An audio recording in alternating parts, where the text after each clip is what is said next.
po talaga yung hapon ngayon. Ulan po kasi. Tara.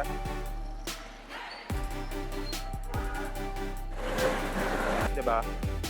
So, andito tayo ngayon sa Gomez extension of Capistrano. Lakad tayo. So, andito tayo ngayon sa kahabaan po ng J.R. Borja Bridge. So, ito po yung kahabaan niya, guys. So, umuulan pa po ngayon. Ayan, ito po yung kahilera niya. Kaka-traffic malala siya kasi 2 lanes lang po siya dyan. Ayan. So, ito po yung kalagayan po ng ating trapiko pagka ganitong oras, guys. So, makikita nyo po, seems like parang nasa Manila pa rin ako. Ayun, guys, ito yung Save More along here of sa may Capistrano. Inaantay ko pa tumila ang ulan. Diba? Pangit ka ba ng araw na to? Ito po yung kahabaan pa rin ng Capistrano, guys. Yan. Hanggang dun po to sa dulo. May simbahan po, Metropolitan Church. Ayan. Lakarin natin to, guys, hanggang sa pinakadulo. Ang tawid po ata nito ay National Road.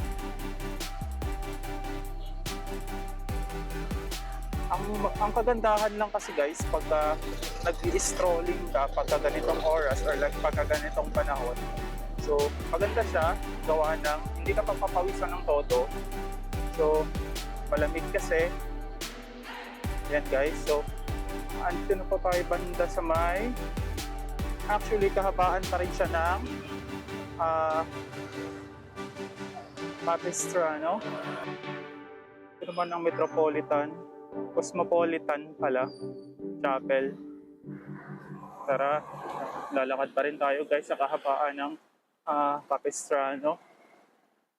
Ito yung kalye po papuntang University.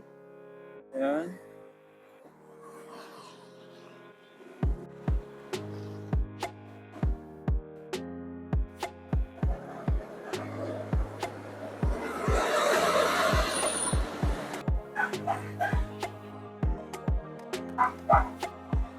So ito, guys, isa sa nightlife.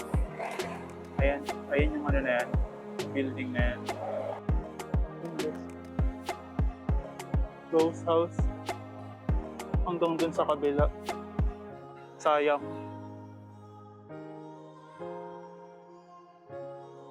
So dito po pala yung National Economic and Development Authority, Verneda. Ito po yung Regional Development Council Office. Ito yung kahabaan niya. Palabas po na to. Tara, dito tayo. Ang haba-haba ng kahabaan na itong kalsada na to. So galing ako dun, no? Yan ang layo ng narating ko, diba? Tapos, andito na tayo, patawid na po tayo ng National Road. At pupuntahan po natin yung may nasunog. Malapit po po dito sa may hospital. Ayun. Ayan yung, guys, yung hospital. So tatawid tayo dun mamaya. Pwede naman po tayong umikot. Punta po ito ng tulay, guys. So ayan po, makikita nyo po yung kahabaan nitong tulay. Papasok po ng kabilang barangay. Yung kahabaan ng bumper to bumper na traffic dito, guys. So traffic malala talaga. Alam nyo ba, guys, may parang barangay din na tulad nung sa mga barangay po ng City of Manila. So ayun, barangay 18 pala to rito. So tara, lakarin natin. So ito, guys, andito pa rin po tayo sa kahabaan ng Abilianosa Street. So parte po to ng barangay 18. At ayan, makikita nyo po yun, guys. May LED billboard. Parang sa EDSA na talaga siya, guys, no? Siguro, malay natin, 15 years from now, so mas tataas po yung investment sa lungsod na ito. At tingnan nyo po, hindi malayo na mangyari yon. So yan. Ito ay papuntang kabilang barangay na po pagka tumawid po kayo dito sa barangay na to. So para siyang may similarity po sa may tulay po ng Guadalupe po, boundary po ng Guadalupe tsaka Mandaluyong. So ito po yung kahabaan niya. So 4 lanes po yung bridge na to connecting to the barangay of 1st District of Cagayan de Oro. So ito naman po yung kahabaan niya papunta po sa Central Business District po. So ayun makikita niyo po. So tara, nasunog.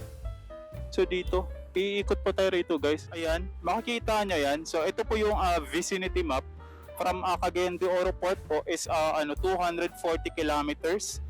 Tapos from here po papuntang Butuan City is around 195 kilometers.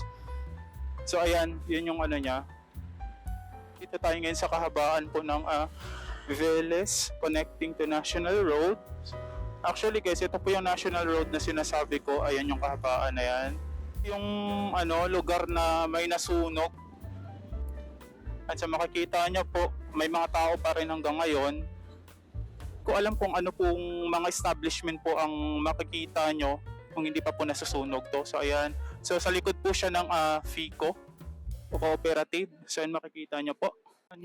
Konti lang naman po yung nasunog. Pero yun nga, tupok ng apoy. Pero maswerte, hindi nasama po yung pharmacy. So ayan guys. Yung katapat nitong nasusunog. So andito tayo ngayon. So maswerte guys kasi naagapan siya tapos hindi po nasama po yung pharmacy. Ayun lang po yun siya guys oh. So 'di ba? Maswerte pa rin po kahit papaano. Ito po yung kahabaan na itong lugar na to. So andito pa rin tayo. So may authority, may mga bombero doon. So ito po yung nasusunog. So guys, so ngayon ay naka-close sign po yung kahabaan nitong bago po tumawid ng kabila. So ito po yung hospital. So ayan. Pa rin po tayo ng kalsadang ito. Dito po sa may Nakalaban Street. Nakalaban Street. Grabe naman yung pali na yan. So tara, dire-diretsoy na natin.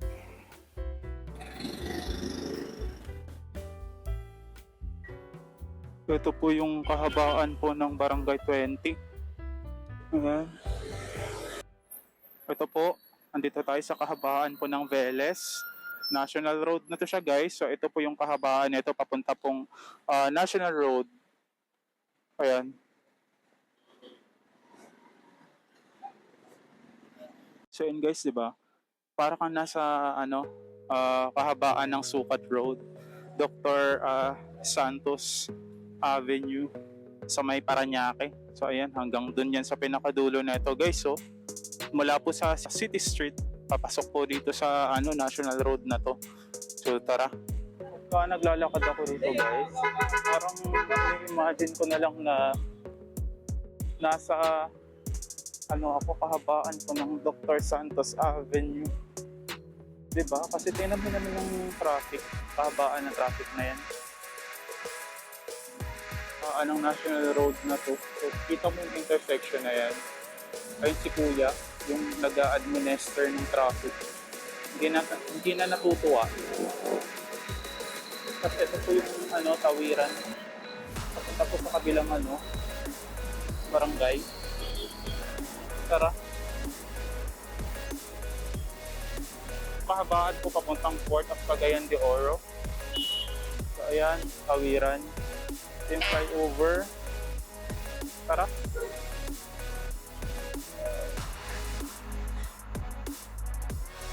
Diba?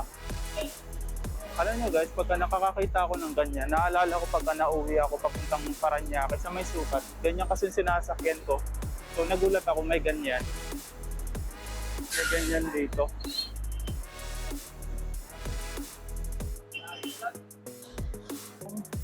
Progress po ng traffic dito banda guys. So ayan, moderate lang naman yung traffic. Ayan, so tulad niyan, so, hanggang hindi pa naman po siya ganun kalala.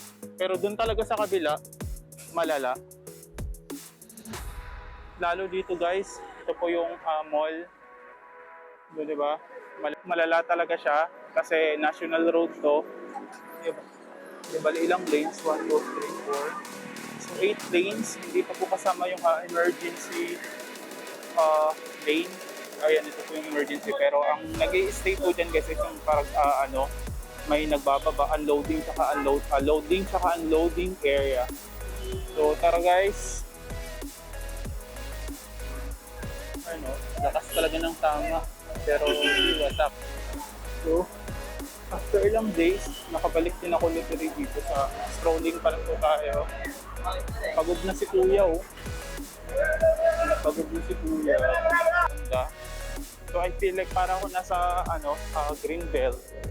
Kasi kaharap po kasi ng mall na to guys, yung Ayala. Kasi ito po yung hospital. Ayan.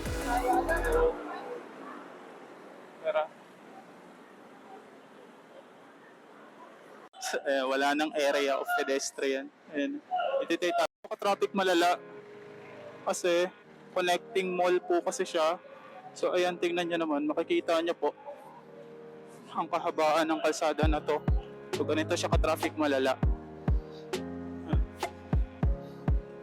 So ayan, grabe yung mga ng tao. Minsan talaga hindi nadadala ang disiplina sa sarili pag nasa labas ng bahay niya, diba? So ayan, makikita nyo po yan. So kahit saan-saan na lang po natawid. Inarangan ba naman kasi yung pedestrian? Ayan, pedestrian. Na diba? Doon. Traffic malala. Yan siya, oh. Yan doon. Grabe, diba? Bumper to bumper. Para ako nasa Glorieta. Kasi wala lang ako nasa Greenbelt tsaka sa Glorieta. Ayan guys. So ayan, makikita nyo naman, di ba? Tapos sa baba, sakayan po, papuntang ibang probinsya. Tapos, ito kasi guys, so bilangan nga natin. 3 lanes lang po siya. National road na to guys. Ayan. So magkakaharap. Bumper to bumper traffic Napaka-traffic malala. So hindi ko sure.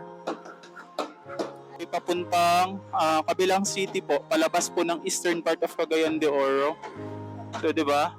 Grabe yung traffic malala, ganong kalala. Tara, baba na tayo. Kabilang city. So, tara, punta tayo rito. So, ito po yun. At galing tayo dun kanina sa taas na yan, yung footbridge na yan. Pa rin ng kalsadang national road na to. Ayan, ang daming tao. Pagka ganitong oras, rush hour talaga siya guys. Ayan. Ito yung isa sa food court ng lungsod dito po sa National Road na to. Ayan. Hindi tayo po din tumawid dyan guys kasi kung tatawid po tayo, dun po tayo dadaan sa area na yon sa footbridge. Tara, lakarin natin.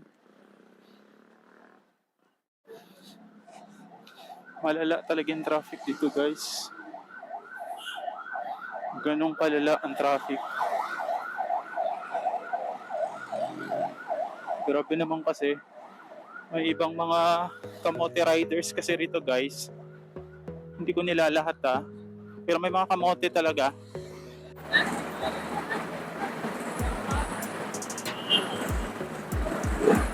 Kapag ganitong oras, so, dadalawa na nga. At 4 po ata nakadusin na enforcer. Ayan, isa. Tatlo lang pala. Tulo ng isa. Palitan ata sila. Traffic malala. Ganito ka traffic malala. So, mula dun sa labasan ng Villanosa, dun sa may nasunog. So, grabe mas lumala. Ito na nga po at naglalakad tayo dito po sa may bandang SM. Sa may downtown SM na to. So, ganun ka-traffic malala sa lugar na to. Tara. Ito kaya, ano kayang itatayo sa na to? Grabe naman kung hindi makapaglagay ng ilaw sa lugar na to. Kundido ata ang ilaw. Diba?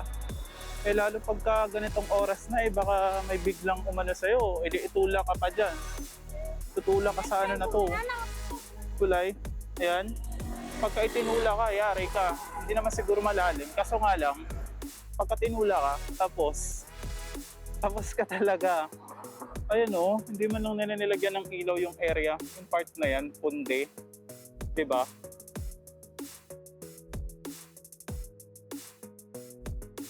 Alam nyo ba guys, wish ko sa area na to, kasi nga may island ka.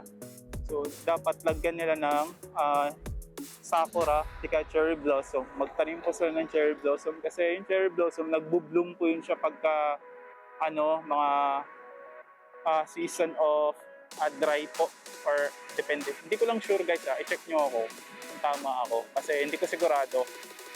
O ayan, di ba? So, tara. Dito tayo sa Alam Quezcay Central Business District.